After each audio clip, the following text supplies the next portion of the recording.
Merci beaucoup, Madame la Présidente. Je vais commencer cette présentation par citer les mots de Peter Singer. Peter Singer, c'est un philosophe bien connu des écologistes, bien connu des amis des animaux, un spécialiste de l'éthique. Et il place une chose assez simple à la base de l'éthique, c'est le fait de sauver des vies.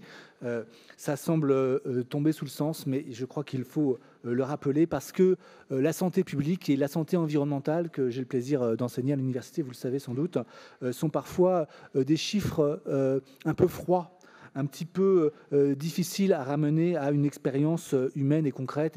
Et ça, peut-être que les médecins et les soignants qui sont présents ici dans la salle et qui côtoient ces questions au quotidien le savent. Mais pour les autres, il est important de rappeler ces enjeux de santé publique qui sont ceux qui dirigent l'action en faveur de la qualité de l'air. Pour vous donner une idée, imaginez que vous marchiez le long d'une rivière, qu'une personne tombe à l'eau, se noie, que vous sautiez dans l'eau et que vous parveniez à la sauver. Eh bien, vous vous en souviendrez toute votre vie. Vous raconterez cet épisode avec fierté à vos enfants ou à vos amis et vous aurez raison parce qu'encore une fois, sauver une vie, c'est un enjeu absolument majeur. Ça remplit une existence.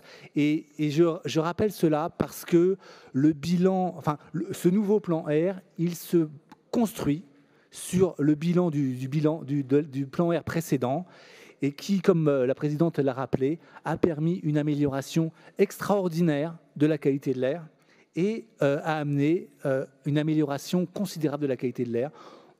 On évalue à environ 4000 vies sauvées par an les progrès réalisés grâce à cette action. Donc je pense que c'est absolument indispensable d'insister sur cette amélioration gigantesque de la qualité de l'air et donc cette amélioration proportionnelle de la santé pour les Français.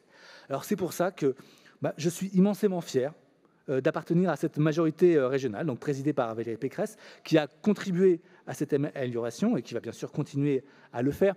Mais encore une fois, je veux saluer le travail qui a été réalisé dans le plan air construit par Chantal Joanneau, mais ensuite mis en œuvre par Jean-Philippe Dugoin-Clément, par Yann Virling, qui sont les vice-présidents en charge de l'environnement, et aussi par Stéphane Baudet, vice-président en charge des transports, et toutes les équipes des pôles environnement et transport. Et vraiment, bravo, félicitations, c'est absolument indispensable. Alors, évidemment, on ne va pas s'arrêter là. Il faut redoubler d'efforts parce que les données scientifiques montrent que, y compris à des niveaux relativement faibles, la pollution continue à être toxique. C'est ce que nous allons faire, c'est ce que la présidente vient d'expliquer. Je dirais juste peut-être 3 points pour essayer d'être court. Le premier, c'est effectivement qu'on s'inscrit dans la logique des seuils recommandés par l'Organisation mondiale de la santé. À ma connaissance, c'est une première en France qu'une collectivité, en tout cas de notre taille, justement reprenne ces objectifs qui sont très ambitieux et cale ces objectifs en fonction de ce calendrier et de ces objectifs. Le deuxième point, c'est pour revenir sur une transformation que vous avez toutes et tous pu constater, c'est la multiplication des transports de marchandises liés au commerce sur Internet, à la livraison de repas.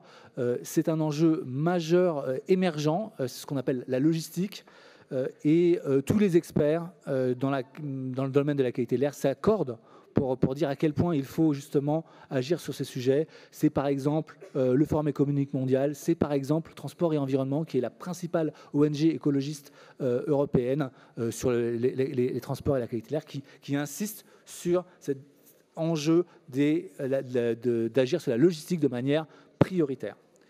Deuxième révolution importante et récente, c'est la qualité de l'air intérieur, comme encore une fois l'a souligné la présidente. La crise de Covid a montré à quel point c'était essentiel parce que dans un certain nombre d'études, on peut observer que plus de 80% des cas de transmission Covid se passent dans des endroits confinés et mal aérés. Et donc, ça veut dire à quel point il faut améliorer cette qualité.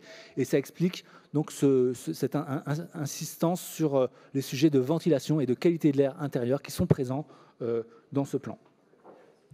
Voilà, alors juste je conclurai pour dire encore une fois que ce plan s'inscrit dans une logique de santé environnementale et que son objectif est dans le fond assez simple. Il est de protéger la santé des franciliennes et des franciliens.